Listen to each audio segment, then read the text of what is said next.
Hello, Carrie P. Meek team. This is Miss Garcia, and I wanted to shoot a quick little tutorial on how to use breakout rooms during your Zoom meetings. So this is really helpful, and I use it during my reading lessons to put kids into groups to do discussions, to put kids in groups to work together, or it's also a really great way to do provide accommodations for students that need to be pulled out with a separate instructor. So first off, to get to this, you need to open up Zoom. So I'm going to open up Zoom on my computer here. So I'm going to start a meeting, and this is going to be a little different because obviously it is just me. So this will be different with your class live. But to do this, you are going to go ahead and come to the bar at the bottom of your screen. And you should see next to the end meeting button, a button that says breakout rooms. Okay, so to do this in the middle of your class, you will click breakout rooms. And then there are two ways you can do this. So you can assign your students to be put in a breakout room automatically, meaning they're randomly put into a room, or you can do it manually if you like to pull out a specific group of kids, or you want to put group students together in a specific way. So the main way you do this is by first deciding how many rooms you want to put them into. So a good number I always like to say, if you're doing discussions, is 4, because that's easy to manage. But if you just want to pull out a couple kids for accommodations, you would just do 2 rooms. For example, I'm going to do 4 rooms today, okay? And I'm going to make them automatic. Once you click this button, your students aren't put in a breakout room yet. You have to first click create breakout rooms.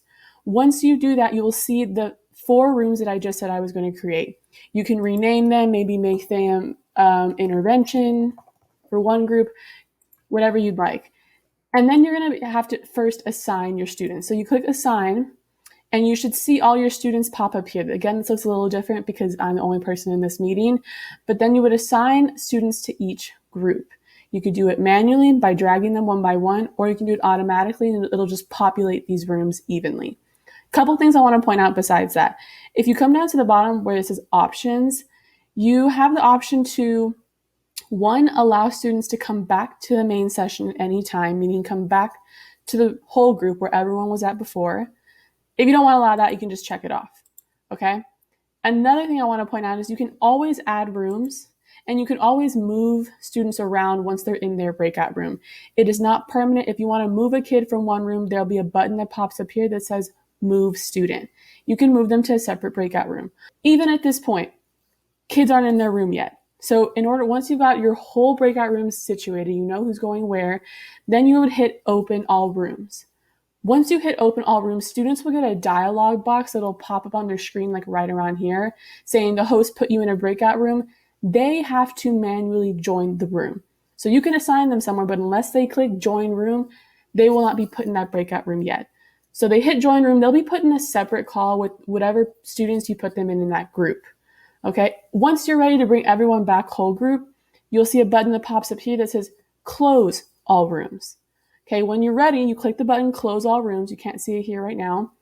And every student will get about a message that'll pop up on their screen that'll give them 60 seconds to come back to the whole group session. Okay, after those 60 seconds run up, they'll automatically be put into the group.